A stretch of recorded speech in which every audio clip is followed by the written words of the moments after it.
Ndarja e papritur nga jeta e Shpat Kasapit ka sjellë një tronditje të madhe për publikun dhe njerëzit e afërt të tij, duke e rikthyer në vëmendje të gjitha intervistat, rrëfimet dhe momentet e sinqerta që ai ka ndarë ndër vite. Ato fjalë që dikur dukeshin të thjeshta e spontane, sot marrin një peshë krejt tjetër emocionale, një e hon që na kujton se sa i brisht është njeriu dhe sa të papritura mund të jenë kthesat e jetës. Shpati, i cili gjithmonë shfaqej i qeshur, i afërt dhe i dashur me publikun, në fakt mbante brenda një botë të thellë shpirtërore që pak njerëz e njihnin dëtërsinë e saj. Në një intervistë të sinqertë dhënë pak kohë më parë për të shtët, ai foli hapur për marrëdhënien e tij me Besimin, me Zotin dhe me ndjeshmërinë e tij të brendshme.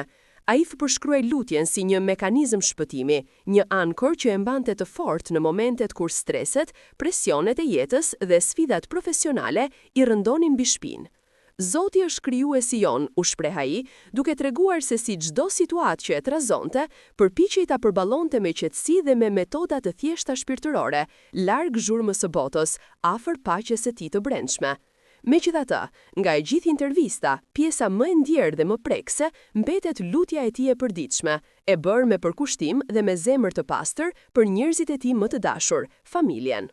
Ai foli me një butësi të rrallë për Selvien, bashkëshorten e tij, për djalin e vogël Roelin, për nënën, vëllain dhe gjithë ata që kishin vend në zemrën e tij. Unë lutem për veten, për familjen, për djalin tim, për Selvën, për nënën time, vëllain, për gjithë dashamirët, thoshte ai me një thjeshtësi madhështore, duke bërë të qartë se pavarësisht famës, dashuria dhe përgjegjësia ndaj familjes ishin themeli i tij. Në lutjen e tij të përditshme, Shpati citonte fjalë të thella, të mbushura me ndjesi të pastër besimi. O Allah, më ruaj nga të këqijat që i ke krijuar dhe që krijohen nga krijesa të ndryshme. Ti je mëshiruesi, mëshirbërësi, na fal për të gjitha mëkatet, nëse bëjmë ndonjë mëkat, më fal. Sot, këto fjalë tingëllojnë të dridhshme, të mbështjella me dhimbjen e humbjes dhe me mallin e atyre që ai la pas.